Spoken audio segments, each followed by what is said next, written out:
Are you enjoying your life? Are you happy that you're alive today? Do you wake up in the morning, sit up and say, "Thank you, Lord, buhay pa ako"? Do you do that?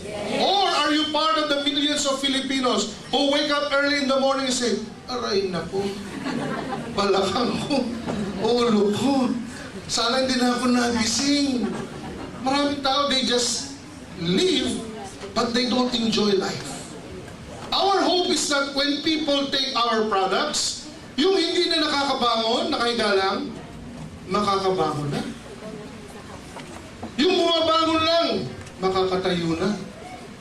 Yung nakatatayo lang, lalakad. At yung naglalakad lang, sasakay ng jeep. Tumatakbo na. Better quality of life. Hindi ibig sabihin ng optimum. Kung ma-improve lang natin yung nararamdaman nyo, then it's worth it. Second, our goal is not just to help people with their physical aspect. The second word here is holistic. Spiritual, emotional, mental, and physical well-being. Dapat buong tao. Most people may be physically well, but are mentally and socially ill. They're paranoid. Tignan mo sila. Bakit yung katingin? Mainit ang ulo agad. Irritable, high blood. Di ba? They're not healthy. Dito, I would like you to be healthy, body, mind, and spirit. And that the journey towards health is a daily journey. Health is not a finish line that you reach and say, "Tadaan, nandito na ako sa finish line, healthy na ako." No. Health is a daily journey, a daily struggle. And in order to win that battle, you need 3 or 4 things in your life. Number 1, you want to be healthy all the time, you start having positive attitude. That's number 1. Take away your negative energy. Positive mind and heart. Di ba? Kaya dito in DXN, ang bati natin ay always, kahit hapon, kahit gabi, kahit hating gabi, kasi paalala yun eh. Pag nalulungkot na yung tao, good morning, napapangiti. Hope. You know, we have studied, many scientists have found out that the number 1 killer today in this millennium is no longer a bacteria. At the start of the millennium, the number 1 killer was tuberculosis. But towards the end of the millennium, the number 1 killer is stress. Di ba? Agree? Naku, stress kills a lot of people. Stress makes people worry a lot, worrying enough to produce ulcers, hypertension, and yes, even cancer. Di ba? Kausapin mo yung mga kaibigan nyo ngayon. Pare, kamusta ka na? Eto, buhay pa. Ganun na lang eh. Parang hirap-hirap sa buhay. Stress. Eh bakit naman hindi maraming stress ang Pilipino? Eh ang dami niyang, ito sakit ng Pilipino, utangitis. Dami utang. Hindi nyo ba? Eh noong unang panahon, binabayaran lang ng tao eh, tubig, kuryente, upa sa bahay. Eh ba ngayon, meron pang cable, credit card, telepono, IDD, NDD, DDD, ano ba yan? Caller waiting, caller forwarding, caller whatever. Tapos, hindi pa yun, may hinuhulugan pa. Tapa. Smile a lot. Di ba? Look at the people who are sick. Karamihan na may sakit, they're so hopeless, they're so down. Kamusta ka na? Eto, sana namatay na ako kagabi. Tapos papasok ka.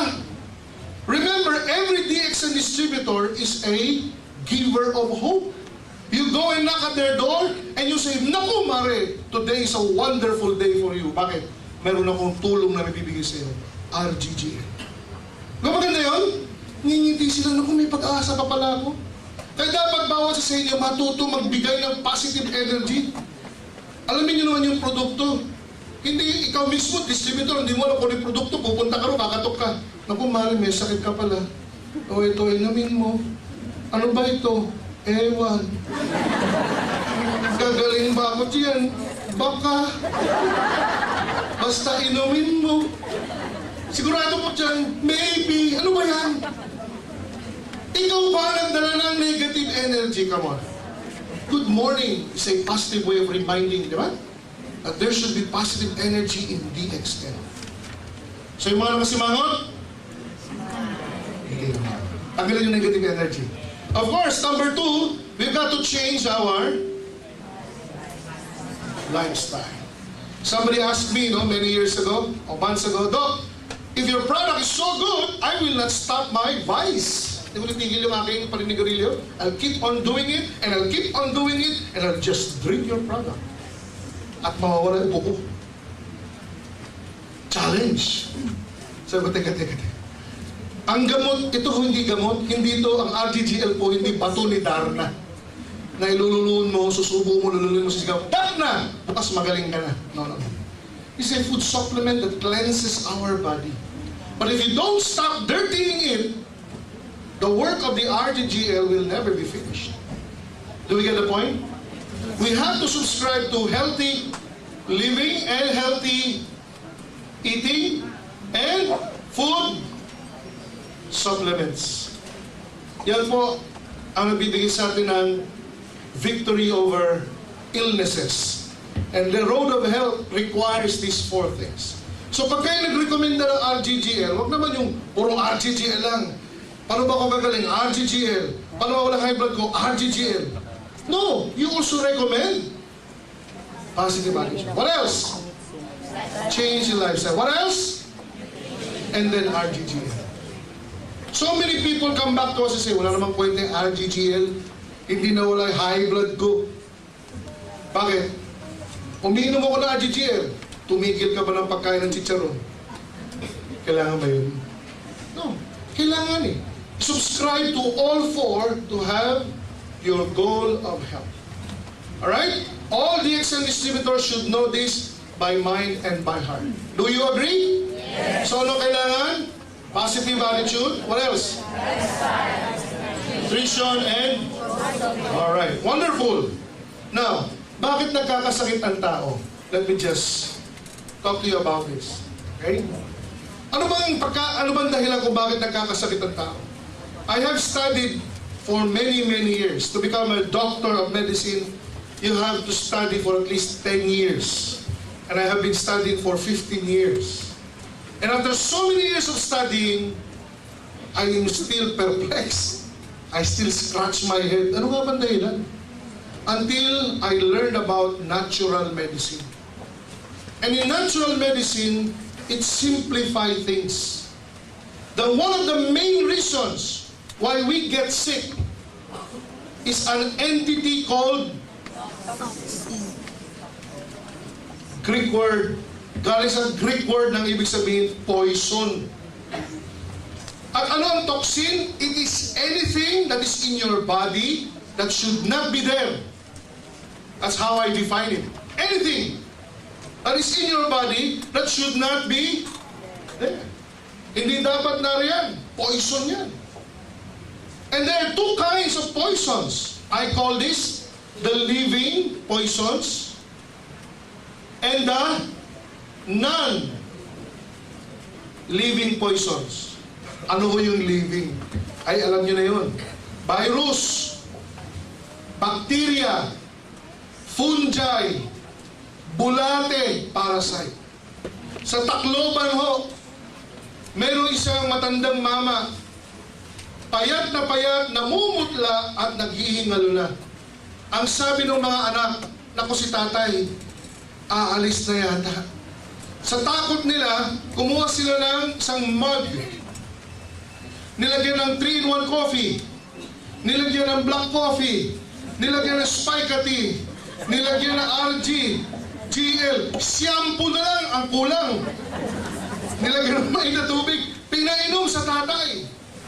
Within 2 hours, the father began to vomit and expelled 2 very large, very long ascaris worms. Pero sa normal yung tatay.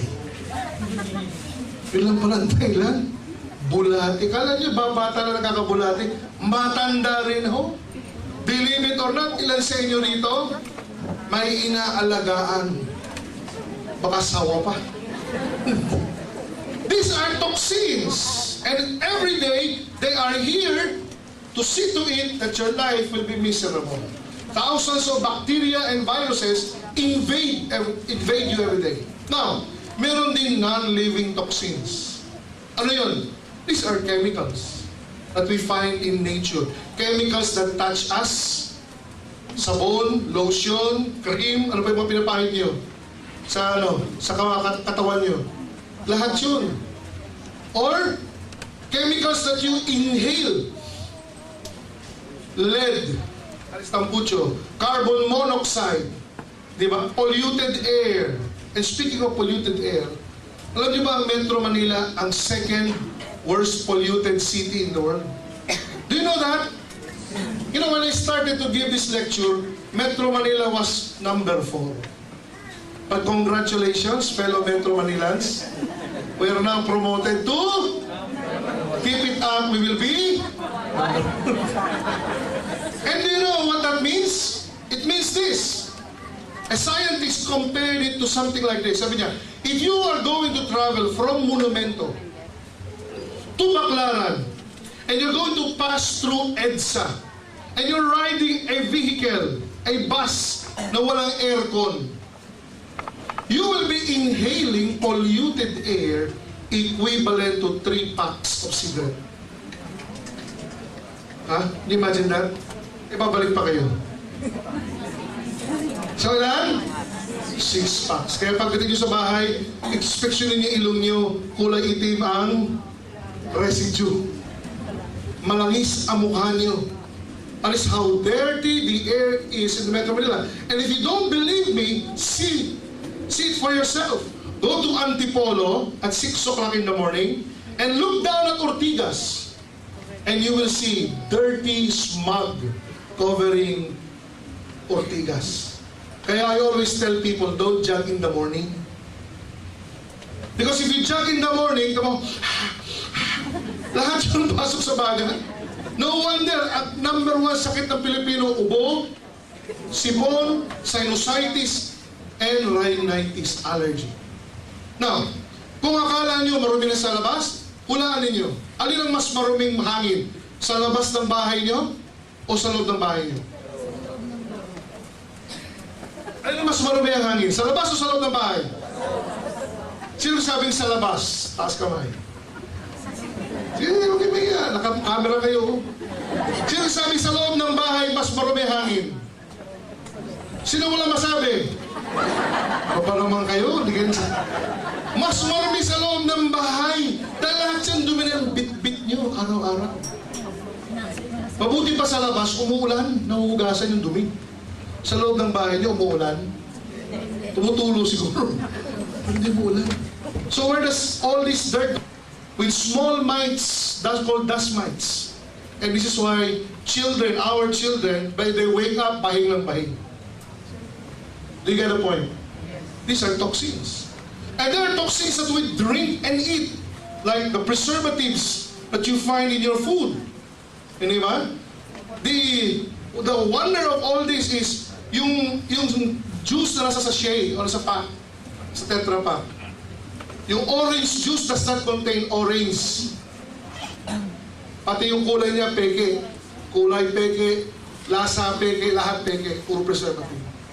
And we let our children drink that daily. So they grow up full of toxins. And you know what?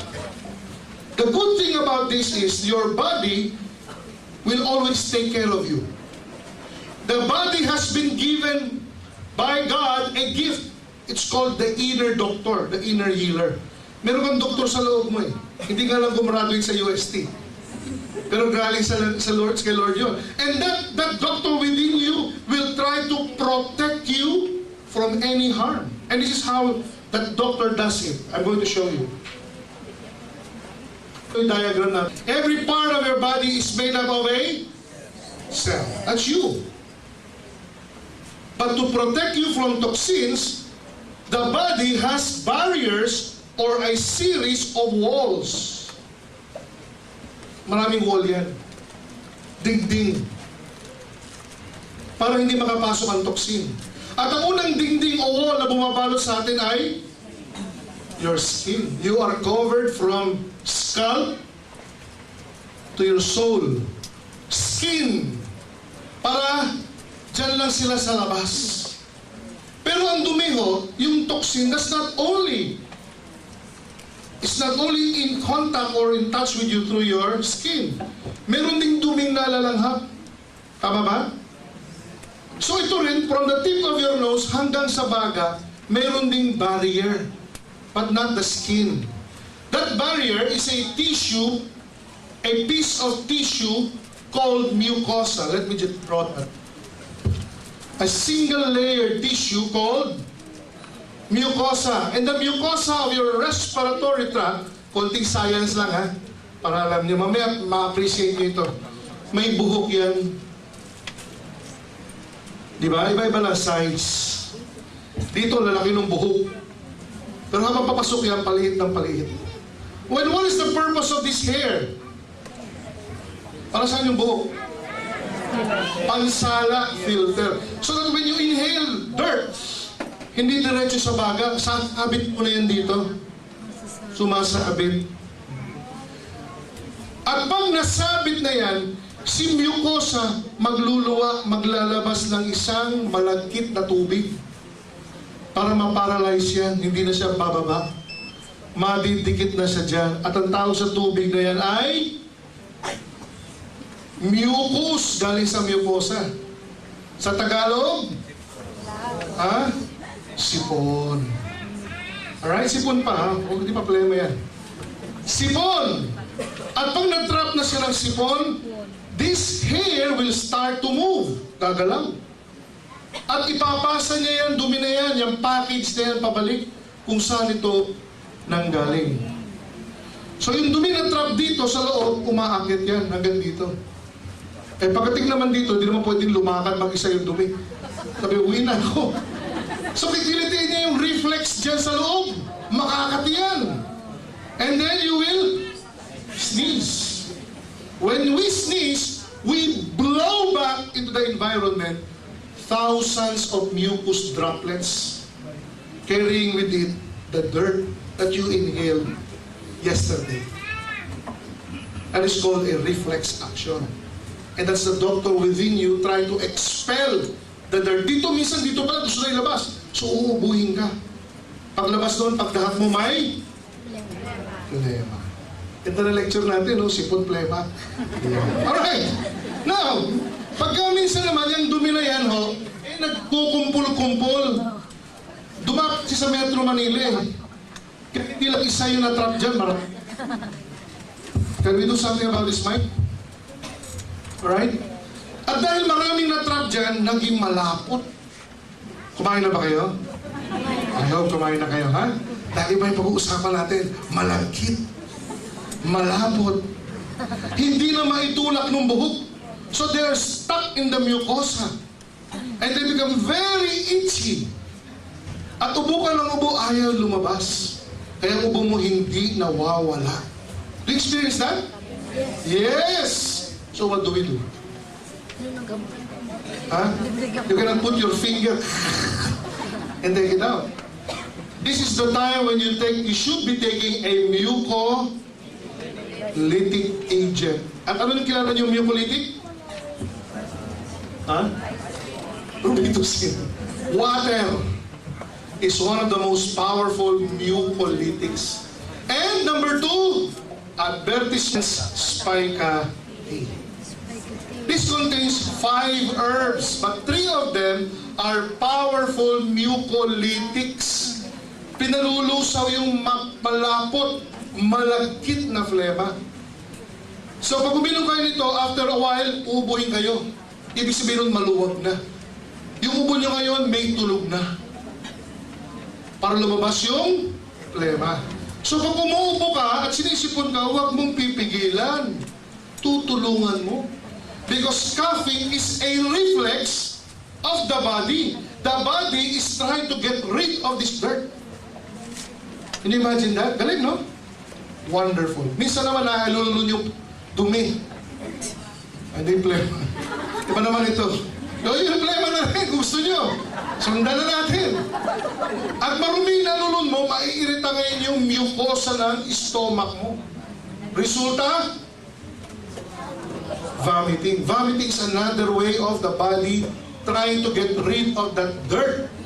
Pero minsan kung konti lang yung toxin na pumapasok, hindi masyadong na iirita yung mucosa, nakalulusot pa yan sa large intestine. At doon naman siya mag-i-irritate. So doon naman siya magsusuka. Dito naman sa kabila. Sumusuka. And it's called diarrhea. Again, that is the body's attempt to expel or get rid of. Do not stop them. Just take a lot of water with electrolytes so that you do not dehydrate. Imagine this. Look at that child. Tatlong klase ng karaniwang sakit ng bata. Rashes, ano pa? Ubo-sipon, and suka. Ano yun? This is a child's way of getting rid of toxins. Do not be afraid. Many of you mothers, pag nakakita sumusuka, takbo ka kasi ER. Di ba? Tapos makikita nyo, kayo rin napapainom ng Pedialyte. Tapos kung magsisigilin pa kayo ng doktor, 1,000. Ako naman nagpainom hindi ba? Sa ER kayo. Parang metro ng taxi yan. Pag sumampa ka dyan, pumapatak na yan. Huwag nyo nandalin, kayo naman painom. Alam nyo na kung bakit sumusuka, dumudumi, nakakarashes, inuubo, sinisipon. The child's inner doctor is trying to get rid of. Wonderful. Kaya sila mas madalas magkasipon, hindi kaysa tayo, di ba? Dahil sila maganda ang inner doctor. And these toxins will daily attack us. Some of them never get passed by the barrier. Some of them attack the barrier. And when they do that, they are going to be met by white blood cells. Yung guards ng ating katawan. Our immune system. And they will have a fight in that area. And mamamaga yung area na yan, mamumula, kakapal. And we call that inflammation. It means there is a battle going on. So when your toxins strike the barrier, this barrier called skin, magkakaroon niya ng papamaga. And we call that rashes. Or the technical term for that is dermatitis. Pag namamaga, lalagdagan nyo na ng itis, no? Pag namamaga ang appendix, pag namamaga ang skin, is dermatitis. Right? Or sa English, rashes. Sabi nila, yung mahirap daw at saka yung mayaman, iba ang tawag sa dermatitis. Pag mayaman, uy, may rashes ka. Allergy. Pag mahirap, galis. Bunit. Diba? So, pag tinanong kayo, uy, ano meron sa'yo? Kung sabihin galis, rich tayo eh. Rashes. May rashes ako pero pareho lang yun. Okay, next. Pag nalanghap mo yung toxin at yung mucosa ng loob ng ilong mo ang namaga, babahin ka ng babahin, magkakaroon ka ng running nose. Now, what do you call that condition? Sinusitis. Sinusitis. Rhinitis. Rhino means horn. The Greek word is rhino, horn. Kaya ito, rhinitis. Ang inatake yung mucosa ng lalamunan mo, paglulod mo, masakit. Ano tawag doon? Ha? Pharyngitis. Di pa kayo tumatama. Okay. Next, sa dami ng bisita ni doktor, di nyo pa alam, ha? Ang inatake yung mucosa ng voice box mo. Minamalat ka ngayon. Hindi ka makapagsalita. Ha? Very good, laryngitis. Yeah, now you're getting it. Yung mucosa ng main highway ng hangin papunta sa baga ang namamaga. And this is called the bronchus. Ay, galing yung bronchitis. Yung lungs ang namamaga. Ano? Tuberculosis. Bronchitis. Nag-invento yata kayo, hindi ko nabasa yun ah. Pneumonia or pneumonitis. See? Nanulo ng dumi, namamaga ang mucosa ng stomach. Suka ng suka ang pasyente. Diagnosis? Gastritis. Galing. Pwede kayo mag-doktor. Ilang pinag-aaral namin sa medicine. Pag ganyan-ganyan lang. Okay? Namamaga yung large intestine. Diarrhea. Anong tawag doon sa? Enteritis. Colitis is a very particular area. No? So, parehong sumusuka, parehong dumudumi. Enteritis. Kahit rin yung doktor yun, sumasakit ko ba dyan? Opo. Sumusuka ba? Opo. Dumudumi ba? Opo. Gastroenteritis. See? Now, marunong na kayo. But again, these are what? Toxins attacking the barrier. In some cases, they still don't get inside your body. But in others, they pass through. They are going to break through the barrier. And when they do, before they go to the cell and do some damage, they will first go to the area around the cell. Right? The area, there is an area around the cell. And that area around the cell is full of fluid. Not necessarily water, no? But primarily water. Okay? Parang island siya. Paligid ng tubig. At yung fluid na yan contains many nutrients na pagkain ng cell. The nutrients in the fluid feed the cell. And the waste product of the cell is excreted to the fluid. Dr. Arnold Pissinger, father of modern histochemistry, gave that fluid space a name, the matrix.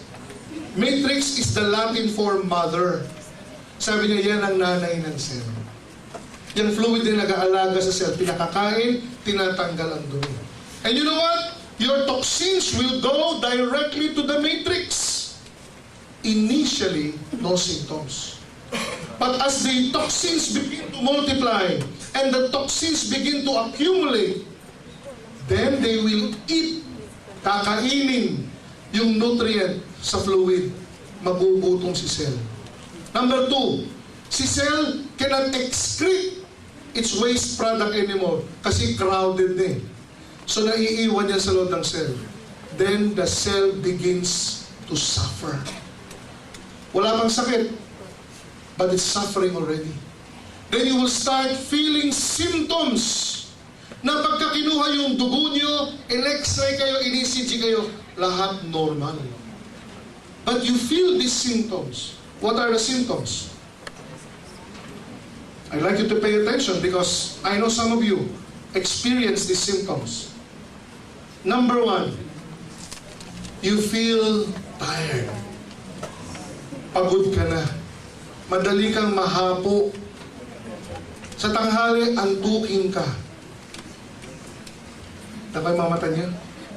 My UST professor would always say, there are 2 kinds of students I don't like in my class. Those who talk and those who untalk. So which is it? How many of you, pagka tinatanghali, parang ang bigat-bigat ng mata? Pagsakay sa jeep, pagbayad sa driver, mama, bayad. Sarap pa ng tulog. Buti na lang, alam niya kung saan bababa. Kahit nakapikit yung katawan, marunong bumaba yung katawan mo. Dahil pag malapit ka na bababa, gigising ka, mama, dito na ako para. Di ba? How many of you mothers would tell your children, matulog ka ng tanghali ha? Kundi hindi ka lalaki. Pero sa totoo lang, natutulog ba yung mga bata? Sino tutulog? Because the children are full of energy and the nanays, full of toxin. Tired, di ba? How many of you, nahuhuli kayo ng mga misis nyo, nanonood ng TV, tapos kalagitnaan na palabas, tulog. Pero pagkahawakan na yung remote, ops, nanonood ako. Weary, di ba? And you think it's old age. No, it's not. It is what? Toxin. Number 2, kung masyado kang antukin sa araw, sa gabi naman, Hindi ka makatulog. You toss, you turn, you cannot sleep. Insomnia. Di ba? Alas 4 na, tumitira ako ng manok, gising ka pa. Sana sinabayan mo na lang yung manok.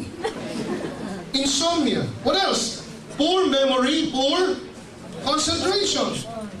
How many of you mothers, pag tatawagan niyo yung isang anak niyo, nagro-roll call muna kayo ng mga anak.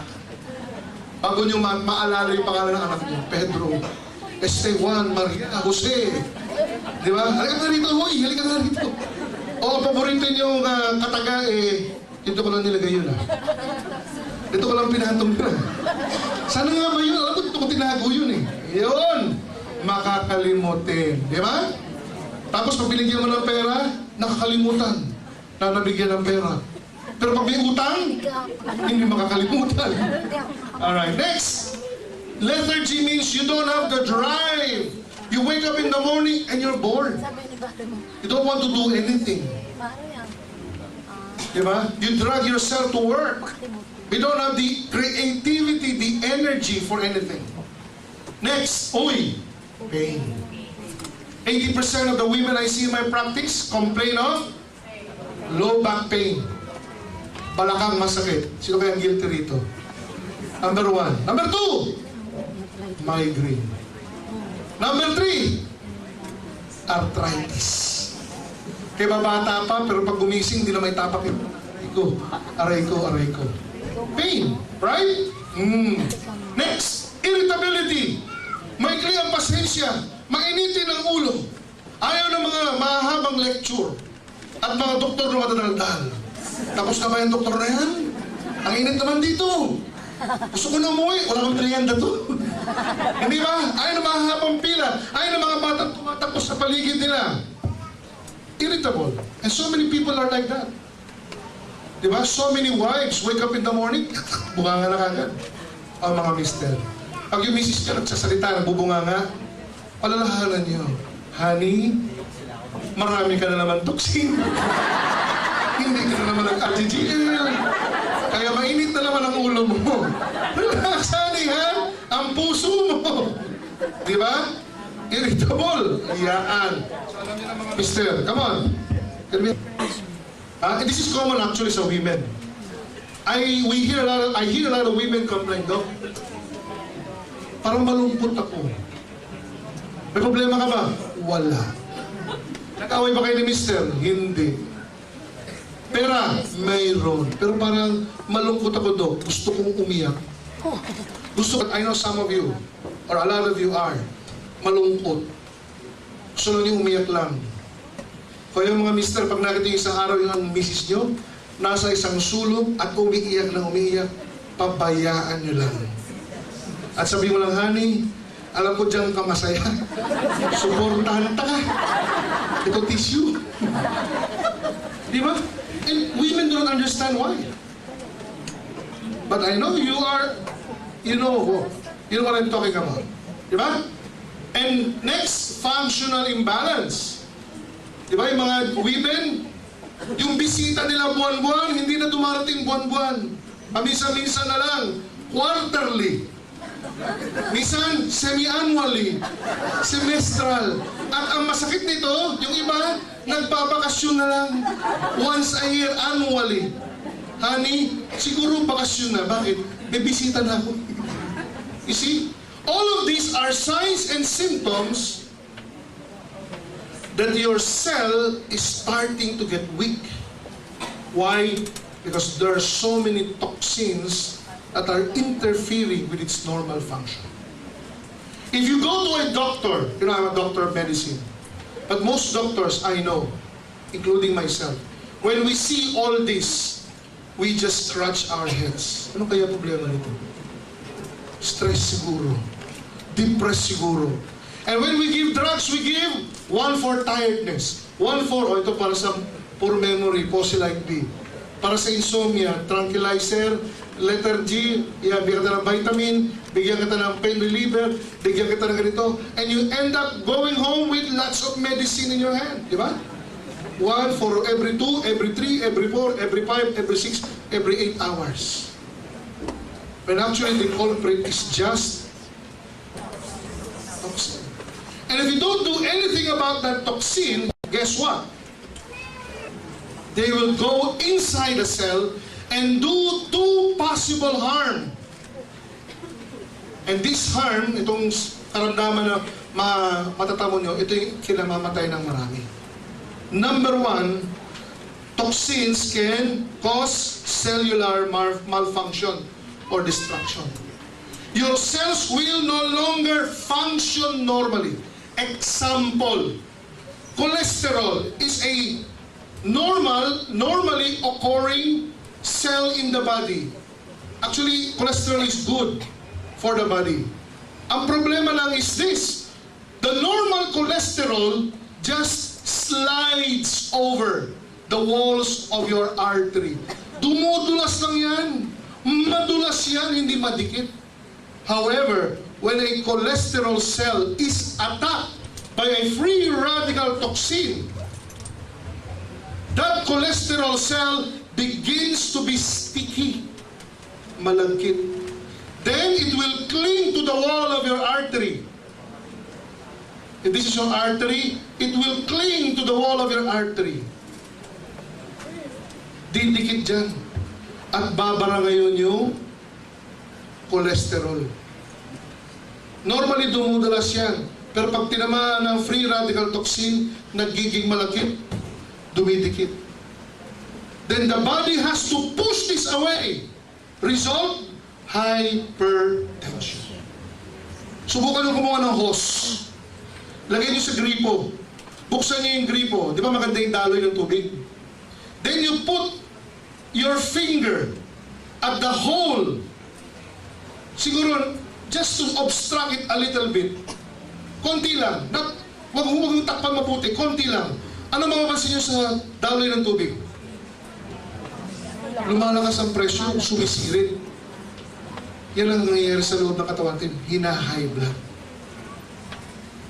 Unfortunately, when you go and see a doctor, the doctor may not deal with the obstruction, but will deal with the pressure that is pushing the obstruction.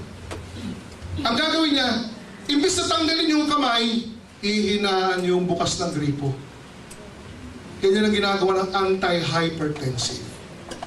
Pinapababa lang yung blood pressure, but is not doing anything to the obstruction. Ano resulta? The obstruction will stay there for a long, long time. It will gather minerals called calcium. And as soon as it does, this is going to be cemented and will become permanent and as strong as your teeth. Permanent na yan. Yung high blood mo, hindi na mawawala. Kasi hindi inalis yung bara eh. Binaba lang yung pressure eh. That is the problem with normal medication. Kayo rin, pag ginagawa kayo, automatically you go, di ba, and lower your blood pressure. You don't do anything about the cholesterol. It will stay there and become permanent. And if this artery happens to be in your heart, heart attack. Di ba? That is the problem. What else? Toxins do not only cause cellular malfunction that leads to chronic diseases. Toxins, unfortunately, cause cancer. Yung viruses, many of them, may mga bukol-bukol, mga warts, may mga myoma, many of them are caused by viruses. What else? Yung ini-inhale natin na dumi, mga toxic gases can cause lung cancer. Do you know this? Toxins can cause cancer. And how many people close to you died of cancer? I have one, my own mom. And the reason why I'm in DXN is that natulungan yung mother ko ng DXN. Had I known that RGGL would help her, I would have been more aggressive. But it was too late. When I gave it to her, it only shrunk the bukol and took away the pain. But I did not give enough to extend her life. Many people die of cancer because of toxins. And the bad news is, all of us here, maraming toxin. So what do we do about it? Anong ginagagawin natin dito? E di linisin. Ano lilinisin? Inom na shampoo. Ano lilinisin? Well, there we go. The reason why we're doing this is because of this. We have discovered that the mushroom called lychee, or in Japanese, reishi, or Ganoderma lucidum, contains many triterpenoids that act as internal cleansers.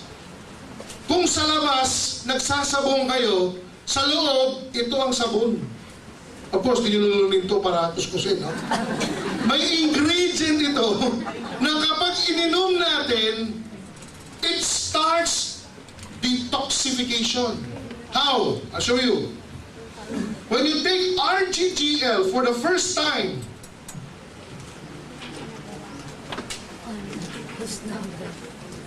this is how detoxification works. Now, review. Toxins moved in from the outside to the barrier, from the barrier to the matrix, and from the matrix to the detoxification now, according to Herring's law of cure, will proceed in the reverse order. Nung pumasok from outside going in, healing now will take place from inside going outside. So, when you take RGGL, the first thing that your body will do is the cells will expel the toxins inside or within it. Yung nasa loob ng toxins, iluluwag, ilalabas ng cell. Saan sila pupunta? Magbabalikan sa matrix. At pag bumalik sila sa matrix, then you will start again feeling symptoms of toxins in the matrix. Like tiredness. What else? Insomnia. What else? Pain. Lethargy. Irritability. Paglalabasan ulit yan. So lalapit sa'yo ngayon yung client mo. Pare, ano ba yung binigay mo sa akin? Uminom ako ng RGGL, imbis na gumanda pakiramdam ko, sumama ang pakiramdam ko. Naging antukin ako ulit. Hindi ako nakakatulog. Sumakit ang balakang ko. Tama? Natinig nyo na ba yan? Yes. Ano nangyayari sa kanya? Nag-detoxify. First phase. Niluluwa ng cell yung dumi sa matrix. Kaya bumabalik yung symptoms. So what do you tell your friend? What do you tell your friend? Tuloy lang! Continue. Diba? Naglilinis ka pa lang. So, pag nag-inom pa siya, the matrix will now push the toxins out to the barrier. Ano mangyayari pag yung toxin na sa barrier? Kung dito lalabas sa skin barrier, rashes. Galis. Oh, bakit ako nagka-rashes? Siguro allergic ako dyan. Ang masakit dito, pag yung kliyente natin, nung lumabas yung rashes, pumunta sa doktor. Now, hindi wala akong kagay sa doktor ako. Pero pag pumunta sa doktor, Dok, tignan nyo nga ito. Tatanong yun ng doktor, ano yung huli mong kinain? RGGL, ay, allergic ka dyan. Tama? Yes. Ano sabihin ng doktor? Itigil mo na. So, tinigil ni kumare. Saan pupunta yung toxin? Babalik. Ano mangyayari sa rashes? Mawala. Ano sabi ni kumare? Oo nga, allergic ako dyan. Allergy ba yun? As detoxification reaction. So, maganda niyan, subaybayan mo si kumare. Sabihin mo kay kumare, yung rashes na yan, yan lilipas din. Dahil kapag tuloy-tuloy mong ininom yan, ilalabas naman yan ang barrier back into the environment. And these toxins can go through the skin gate, the mucosa gate, the mucosa of your respiratory tract, kaya mayroong ubo, sipon, rhinitis, or the gastrointestinal mucosal tract, kaya may suka, dumi, diarrhea, constipation. You get the point? The toxins are trying to get out. That's all part of detoxification.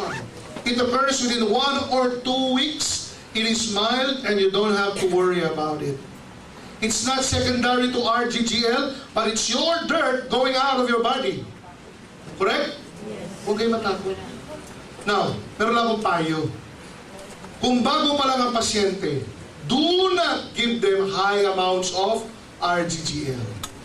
Start with the lowest possible dose. 1 pair. Ano ibig sabihin nun? 1 RG and 1 every day. Huwag 10, 10, 20, 20, 30, 30. Dahil pag naglabasan lahat yan, naku, matatara.